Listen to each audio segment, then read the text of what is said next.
Helena Sajko je zapisala v svoji poeziji: Te prosim, ne kriči tako, se k meni obrni, povej mi lepo. Ironija, posmeh, zelo me boli, še posebno od kulturnih ljudi. Vprašuješ, zakaj v družbi molčim in mnogim puščoben se zdim. Rad bi bil Prešerno vesel, če bi njih govor prav razumel. Nikogar za milost ne prosim, udarec narave v srcu jaz nosim. Se znova in znova trudim tako, da bi bilo drugim in meni lepo. Zatorej te prosim, ne kriči tako, se k meni obrni, povej mi lepo. Medobčinsko društvo gluhih in naglušnih občin Slovenske Konjice, Vitanje in Zreče je prostovoljna invalidska organizacija, ki gluhim, naglušnim in gluhoslepim nudi pomoč pri premagovanju komunikacijskih ovir, pri zadovoljevanju njihovih potreb in zastopanju interesov na različnih področjih, torej gre za vsestransko pomoč in podporo.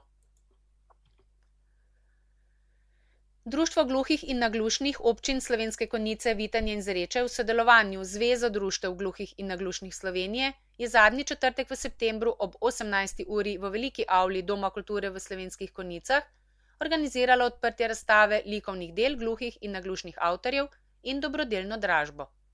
Na ogled so bila dela, ki so nastala na letošnji likovni koloniji gluhih in naglušnih, letos med 13. in 15. junijem na Konjiškem, ki jo je vodila Nina Jaranko, in bodo na voljo še do 15. oktobra.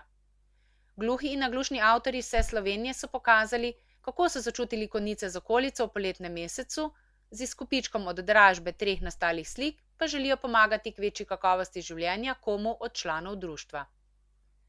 Po trenutno veljavni zakonodaji oseba, ki od rojstva ali iz drugih razlogov gluha, nima priznane stopnje invalidnosti in s tem v zvezi priznanega socialnega transferja, ravno tako obstaja primanjkljaj na področju pridobivanja in pravic do medicinsko-tehničnih pripomočkov.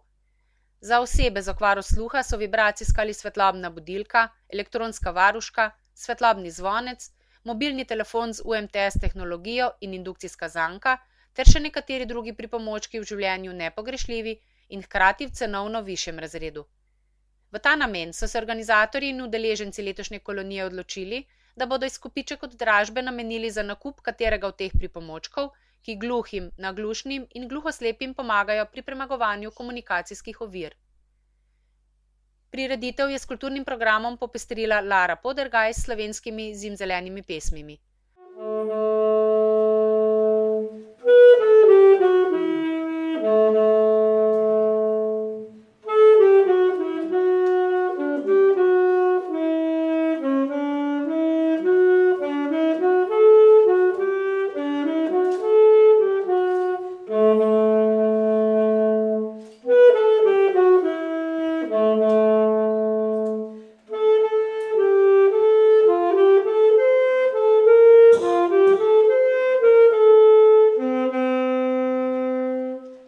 Spremljala jo je tolmačica znakovnega jezika Marija Koser, ki je ob instrumentalnih zvokih besedilo prijazno posredovala gluhim obiskovalcem v kretnjah slovenskega znakovnega jezika.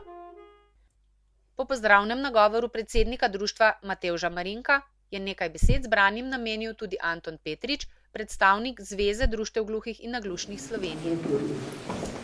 Gluhih poslušamo z očmi in govorimo z rokami. Prav zato življenje v svetu tišine terja številne prilagoditve. Namesto običajnega zvonca potrebujemo poseben zvonec, ki na prihod obiskovalca opozarja s pomočjo svetlobe. Gluha mamica ne sliši, kadar dojenček zajoka. Zato je elektronska varuška z vibracijo ali svetlobnimi efekti znanjo nujno potrebna. Žalostno pa je, da po tolikih letih prizadevanj pristojnih še vedno nismo uspeli prepričati,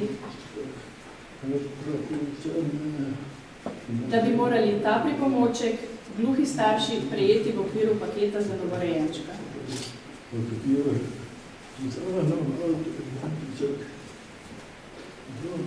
V društvu smo se zato odločili, da pomagamo. In k sodelovanju povabimo vas, ljudi odprtega srca. Vsa sredstva, ki bodo zbrana z današnjo dražbo slik in donacijami podjetij, bomo namenili za nakup tehničnih pripomočkov in tako prispevali k višji kvaliteti življenja naših članov. Za vašo pomoč se vam iskreno zahvaljujem in vam želim prijeten večer. Gluhi izražajo svojo identiteto skozi kulturno ustvarjalnost. In ta kulturna ustvarjalnost prinaša prostor tudi v nacionalnem programu kulture do leta 2017. Saj je kultura gluhih zapisana kot manjšinska kultura s svojimi prilagojenimi potrebami. Zato pa bi rad v imenu Zveze društev gluhih in naglušnih Slovenije se zahvalil medobčinskemu društvu gluhih in naglušnih občin Slovenskih Konjic, Vitanja in Zreč za izvedeno likovno kolonijo in tudi za organizacijo te razstave likovnih del, katerega so predstavili naši gluhi slikarji. Zahvaljujem se vsem tistim akterjem, ki so prispevali, da je ta organizacija likovne razstave in pa dražbe izpeljana.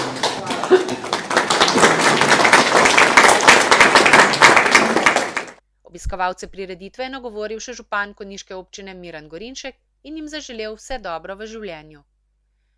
Dražbo je vodil Mitja Meršol za izbrane 3 slike gluhih avtorjev, in sicer Draga Jermana iz Lukovice z naslovom Stari trg v tehniki akvarela in Žička Kartuzija naslikana z ogljem. Iz okolice Cerknice je doma avtor Stane Intihar, na dražbi je bila njegova slika s podobo zlatega griča v oljni tehniki. Zbrana sredstva v višini 1300 evrov bodo namenjena za kvalitetno življenje oseb z okvaro sluha. Avtorji razstavljenih slik so Bojan Cmok, Stane Intihar, Drago Jerman, Nina Jeranko, Aleksander Prokofjev in Bedrija Črešnik.